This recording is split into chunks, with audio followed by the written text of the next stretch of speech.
The new Disney Plus original movie Luca is out and ready for your kids to enjoy, but should you let them watch it? That's what we're talking about today on this bonus episode of Indie Thinker. So it sure seems that every time Disney releases a movie that the question is out there in the ether.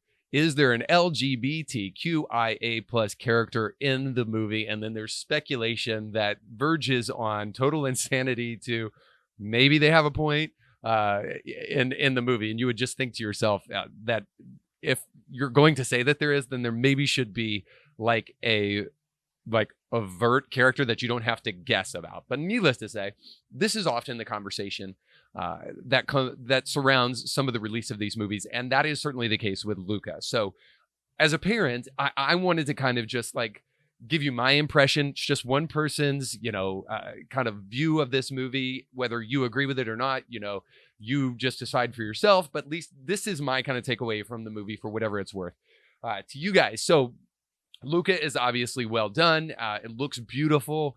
An interesting storyline, too, about kids that when they're in the water, they're amphibian-like creatures. And then when they come out of the water, they can actually look like humans. But one of the things that originally caught my attention is some tweeting and some posting about this movie. And of course, like I just mentioned, some of the tweeting and the posting was about whether or not there's a gay character in Luca. So you've got this tweet. We'll throw it up here. And it says, I know #Luca isn't an explicitly gay movie. I know that. But a movie about two adolescent boys growing up with a secret about their identity in a conservative town that persecutes people for that very secret. Pixar knows what they did there. Okay, so here's my impression about whether or not there is this kind of symbolism in the movie. So I'm going to say, from my perspective, I think no. If you're going to put a movie out there and you're going to try to make it some type of activist film about an alternative lifestyle, then I would think that you would try to make it a little bit more explicit than what they do here.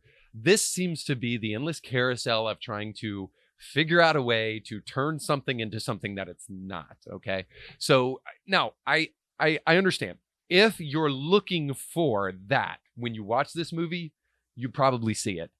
But the only way that you will really see that in this movie is if you're explicitly looking for it. So here's a comment or an article from Decider. I don't even know what Decider is, but here's a little bit of what they say about the movie. Just a little over halfway through Pride Month, we are seeing people flock to Twitter to present their theories on why and how the lead duo in Disney's Pixar's latest coming-of-age animated feature film, Luca, is in fact gay. So the big question for this article is, does Luca have a gay character? The answer, obviously, 100% is no, it does not. All right, but the article goes on and it says this. In addition to this, Luca and Alberto generally have an adorable relation full of acceptance, support, and genuine affection for one another that could very easily be the beginnings of an age-old friends to lovers trope we all know and love. First of all, I'm not positive that we all love that trope. However, just to kind of counterpoint here, it could also be the old trope that we know and love of boys that are friends with each other, which is probably the more obvious conclusion, is that boys typically hang out with boys and girls typically hang out with girls. Now, I know there may be people who don't like that, but the reality is that it's just true. Boys tend to hang out with boys, girls tend to hang out with girls, and that's all we're seeing here. Now, if you want to try to make the fact that they have a secret identity and that sea creature identity is somehow akin to a sexual orientation, I just got to tell you, I think you are trying to make something of nothing. And moreover, the reality is you know who else has secret identities? Every single one of us, especially young people. Young people are trying to figure out who they are, and they're not sure if they let their friends know who they really are, what they really think is funny, what they're really like, if that will be socially accepted. You know what that is? It's a general story about life and adolescence. So it really has nothing to do, in my opinion, with the narrative that Decider is trying to place upon it, nor anybody else on Twitter and social media, so forth. However, that being said, I do want to take it one step further and just kind of mention that I think there's another troubling aspect. Now, toward the end of the film, this is kind of resolved. And toward the end of the film, you also see that the parents kind of take on a different tone. and of course we could say whatever we want to about that, but needless to say, this is not carried out throughout the film, but at least initially in the beginning of the film, there is something that to me as a parent is very troubling, especially in a world where it's difficult to try to help your kids navigate all of the crazy things that are going on. So here's what I think is kind of a more troubling aspect of the film.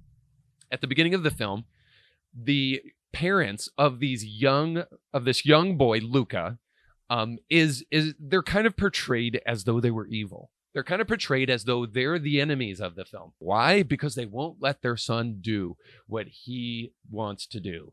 Of course. Now, there may be an age-old adolescent tale there. Now, I'm willing to admit that.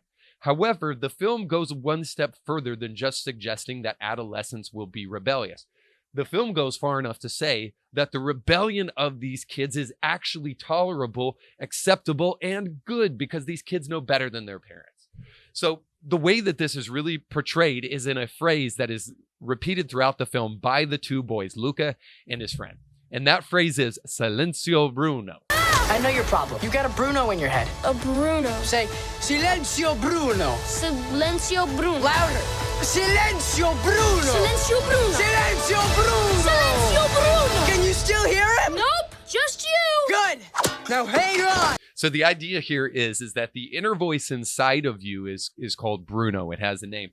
And you're saying, silence Bruno. You're telling that voice inside of you, just be quiet. And what are they saying be quiet to? Well, essentially, the things that your parents tell you. When that inner voice comes in the absence of your parents, and that voice comes to speak to you and to try to tell you that you shouldn't do that thing, you should just tell that inner voice, silence Bruno, silencio Bruno. So I saw this and immediately had a problem with it.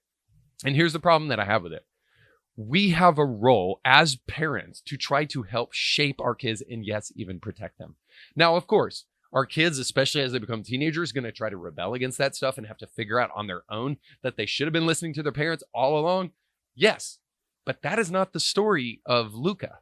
The story of Luca is that these boys should have been given the independence that they deserved all along. What you talking about, Will? Now, and I've got to be honest with you, I do not get this. I don't know the marketing geniuses over at Pixar and over at Disney who think to themselves, I know the best thing that we can do is to create a film that alienates the parents from their children. Right? Like, really? I mean, that's what you're trying to do. You're trying, like, the parents are the ones who paid for the film. They paid for the tickets. Those little kids can ride their tricycles to the movie theater and pay for it themselves if you think that's what's best. I mean, what is the death toll up to for parents in these Disney/Pixar movies? It seems like the parents have to die in every single one. But back to the point. The parents, for now, are the ones, especially for these younger kids. And Luca probably is about 8, 9. It doesn't seem to be much older than that. The message for this little 8 to 9-year-old boy, 10-year-old boy, is rebel against your parents. Don't listen to what they say. And when that voice inside of your head tells you shouldn't do that, tell it to be quiet. That is a recipe for disaster. And for me, this is the most troubling aspect of the film. And again, I don't understand why Disney wants to alienate parents from their children and from the movie that is supposed to be a family-friendly movie. I mean, even at the end of the film, Luca finally separates from his parents and goes to live with somebody else, which I just think, you know, in cases where it's necessary, great. But in this case, it just seems to continually push this narrative that a child should not be listening to his parents. A child should just go out on his own and explore and just find his own identity and forget parents. Well, I'm sorry, Disney, but that is actually the role of a parent, to help a child shape them and to know their identity. And at 8, 9, 10 years old, guess what? Children don't know who they are. Thank God for parents. So I say all that just to say this, that if you're a parent and you are careful about what you let your kids watch, please, you need to do Disney a favor. Prove them wrong. That parents actually care about the kind of content that they give their kids. That they're not willing, because they're just desperate to try to find things for their kids to do during the summer, to just sit their children in front of a movie and check out. No, put good, wholesome entertainment in front of your kids that undergirds and supports the role of parents in the lives of kids. In my opinion, Luca doesn't do that at all. And for that reason, I turned it off and I didn't let my kids finish watching the film.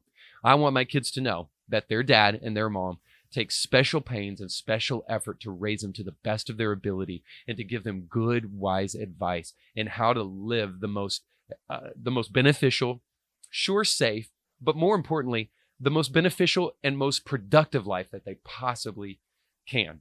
Now, I'll be the first to admit, I am no helicopter parent, and I don't like helicopter parents. But again, that's not what this film really is all about. It's not about helping kids find out who they really are. At parts in the movie, it's about silencing the role of parents in the lives of kids, which, by the way, I don't think is something we should support. So it's up to you whether you do it or not. At least I know for me, I thought that this film was an unproductive film, especially for younger kids. I'd love to hear what you think about it. Please put something down in the comment section below. You can catch brand new episodes of Indie Thinker with Reed Huberman every Monday and weekly bonus episodes to keep you thinking throughout the week. But you have to subscribe and click the bell to be notified when new episodes drop. If you enjoy this content, make sure to like this video and share it with friends.